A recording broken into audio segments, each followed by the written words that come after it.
Day. It was the first ever WWE Day 1. Now, I don't agree so much with the title,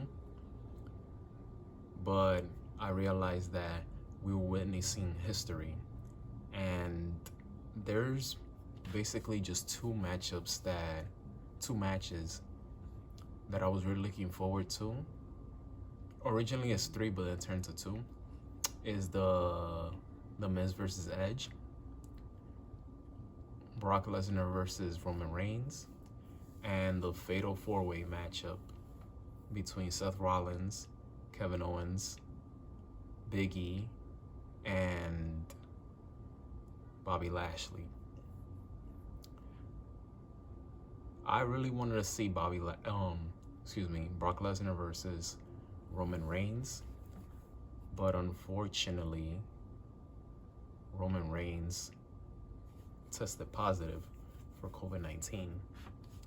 So therefore, last minute changes needed to happen, and they inserted Brock Lesnar into the Fatal 4-Way, so it became a Fatal 5-Way matchup for the WWE title.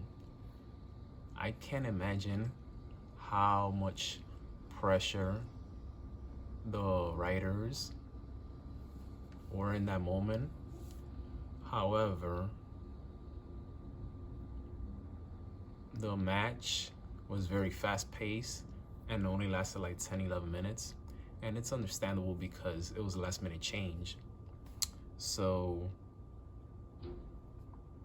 it wasn't bad for a matchup for a Fatal 5-Way, and so the writers did a solid job to be able to put a 10 to 11 minute match, and it had to come down to Vince McMahon to see if he would approve that as well. So it was great when Brock Lesnar gave Seth Rollins an F5, then Big E, then Kevin Owens, and after he gave those three an F5, Bobby Lashley speared him. He went for the pin, but Brock Lesnar kicked out. So then Bobby Lashley put Brock Lesnar in a full Nelson. As Brock Lesnar started to fade a little, Big E broke it off. But then Big E, who's a champion, became a victim of the F5, and Brock Lesnar became the champion. And I knew that Brock Lesnar would become the champion because the build-up, he has so much momentum. So a person like myself who watched wrestling for so many years, I can tell sometimes when a wrestler is about to become a champion because of the storyline, the build-up that leads to the pay-per-view event. The match between The Miz and Edge, it didn't impress me at the beginning. I felt like it was slow. It wasn't that entertaining. But then they picked it up. Edge tried to do the crippler crossface, which is Kevin Benoit's submission finisher, but he failed to do so. However, he got to put him for the fourth time, and Maurice, the Mrs. Wife, got involved, so the refs had to break it up. But she tried everything she could to help Miz win the match, but that didn't happen. But before we get to the ending, I did notice that Edge, his left knee started bothering him.